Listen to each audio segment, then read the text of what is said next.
Bonjour Franck Alizio. Bonjour.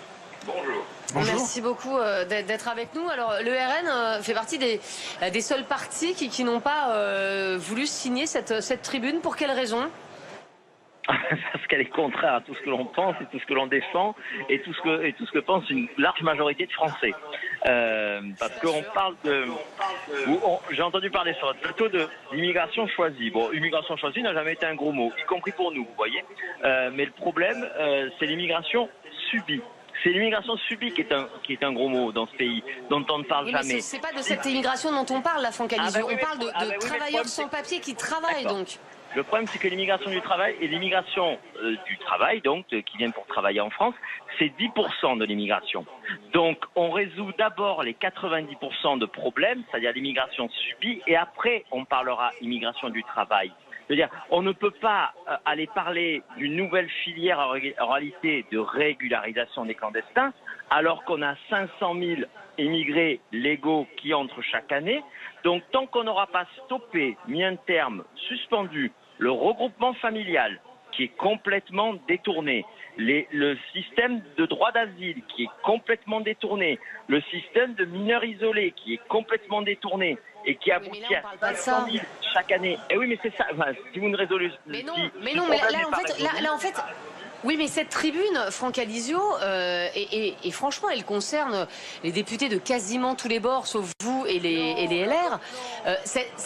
Cette tribune, en fait, ce qu'elle veut, c'est régulariser les travailleurs sans papier. Donc des gens qui, a fortiori, sont déjà en France et qui travaillent. Pas ceux qui viennent en France pour travailler, ceux qui sont là aujourd'hui, qui sont déjà là et qui, de toute façon, ne partiront pas du pays. Pourquoi? Parce qu'ils ont déjà fait leur vie ici. Quand Thierry Moreau parle de sa femme de ménage, qui en fait était déjà en France depuis 15 ans et qui l'a régularisée, elle était déjà en France depuis 15 ans. Donc avec ou sans papier, elle resterait en France. Mais avec des papiers, ça lui permettrait d'être sécurisée et ça permettrait aussi à certains secteurs de notre pays de pouvoir aussi travailler de manière légale, et je pense notamment à tous les restaurateurs qui nous appellent et qui malheureusement ne trouvent plus de main d'œuvre, Franck Alizio. Alors petit 1, vous avez une vision particulière de l'échiquier politique. Non, c'est une tribune de gauche avec des communistes, des socialistes. Je savais pas que... Alors, si Emmanuel Macron est à gauche alors qu'on l'accuse d'être à droite depuis 5 ans, moi je veux bien, mais... Si je peux pas placer quelque chose, c'est NUPES plus l'aile gauche, les macronistes de gauche. Donc c'est la gauche. C'est la gauche. Monsieur Sacha Houlié est un socialiste. Il a rejoint Renaissance, c'est un socialiste. Donc c'est une tribune de gens de gauche, bien à gauche. Bon, déjà, précision. Il y a à peu près, par définition, on ne peut pas les évaluer précisément, mais il y a à peu près 800 000 à 1 million de clandestins en France. On ne va pas régulariser 1 million de clandestins en France. C'est une folie. Il y a 2 fois plus de chômeurs dans la population immigrée qu'en France.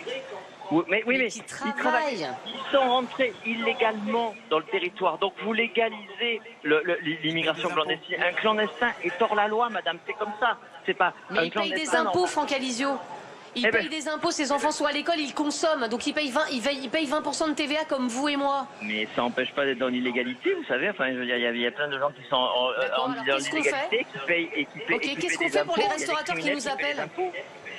D'accord. Qu'est-ce qu'on fait pour les restaurateurs qui nous appellent chaque jour dans Estelle Midi et qui disent on ne trouve pas aujourd'hui de Français qui veulent travailler et les salaires ne sont pas... parfois, on a eu des restaurateurs qui payaient 2003, 2500 € pour 35 heures voilà, et qui ne trouvent personne. Ils font comment? Ils mettent la clé sous la porte? Alors déjà, il y a beaucoup de raisons qui fera mettre la clé sur la porte des restaurateurs avant la pénurie de main-d'œuvre, notamment les impôts records qu'ils paient. Donc déjà, on remet à plat la formation professionnelle dans notre pays, qui fait qu'aujourd'hui l'apprentissage est un gros mot, que se former à des métiers, à des métiers manuels, à des métiers manuels, à toutes sortes de métiers. C'est pas possible, et donc on oriente de façon désastreuse nos jeunes. Deuxièmement, on augmente les salaires, parce que bon, là vous me citez des exemples, c'est pas la norme, hein. C'est pas la norme. 2500 € c'est pas non plus la norme. Et puis on rend on fait en sorte que le travail paie à nouveau.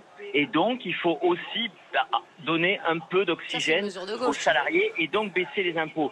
Si le travail rapporte, si le travail paie à nouveau dans notre pays, vous verrez que les gens travailleront plus facilement et que ces emplois seront pourvus. Je vous rappelle que dans notre pays, il y a 5 millions de chômeurs à temps plein, c'est-à-dire chômeurs complets, ou à temps partiel. Bon, nous avons vous le êtes d'accord double de avec LFI, chômage en fait. chez nos voisins. Donc c'est 5 millions de chômeurs. Il y a bien un bug. Hein. Si d'un côté il y a une pénurie, et c'est pas faux, mais d'un côté il y a une pénurie d'emplois et de l'autre côté vous avez 5 millions de chômeurs. Il y a un bug. Ce bug, c'est notamment la formation.